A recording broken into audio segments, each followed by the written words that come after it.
બાપ બેટા એવા રે દુનિયા જીતી લઈએ. આ તારો દાનેશ્વરી કરુણ છે ને એ આખું ઘર લૂંટાવી દેશે. કોણ બેન તમે? તું બહાર આવી ગઈ? કેવું સપનું જોતો તો હું. આહાહાહા 5 સ્ટાર રેસ્ટોરન્ટ નું હું 3 સ્ટાર મિશેલિન શેફ. પણ તું બન્યો રસોઈયો. રસોઈયો નહીં, શેફ. અનોખી આજ સુધી મારું એક જ સપનું હતું, રેસ્ટોરન્ટ બનાવવું. પણ આજથી મારું બીજું સપનું છે તું. શું બ્યુટી છે યાર, સેટિંગ ગોઠવવું પડશે. બોલને મારા જીગર, મારી જાન. તારી જાનની જાન છે ને અત્યારે ખતરામાં આવી ગઈ છે. પાછા આપવાની તેવડ ના હોય તો વ્યાજે હું કરવા લો છો? આ પાછા એવા લોકોના લીધે ભાઈબંધો હેરાન થાય એનું શું? પછી પડે જ ને બબ્બન બીડી પાછળ. તો બીડી બબ્બન. અમે ભાઈ બંધ એવા રે દુનિયા જીતી લઈએ.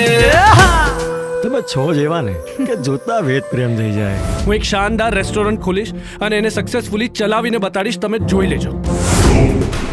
કેટલા જોઈએ છે એ બોલ? મારે 2 થી 3 કરોડ. 2 કે 3? ધાડ પાડી બેંક લૂંટી કે કોઈકનું કરી નાખ્યું. મારા પપ્પા ગુજરી ગયા અને એમનો ઇન્સ્યોરન્સ બાકી. મારા જીવતેજી, હું તને આ ઘર નહીં આપું, તને વેચવા પણ નહીં દઉં અને તને ગીરવે પણ નહીં મૂકવા દઉં. મારો એટલે જાન છૂટે તમારી પણ અને મારી પણ. વિકલો મને નોકરી આપશે એમ?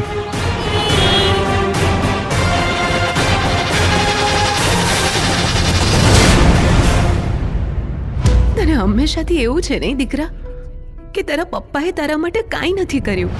ક્યારેક એકાંતમાં બેસીને વિચારજે કે તે તારા બાપ માટે શું કર્યું.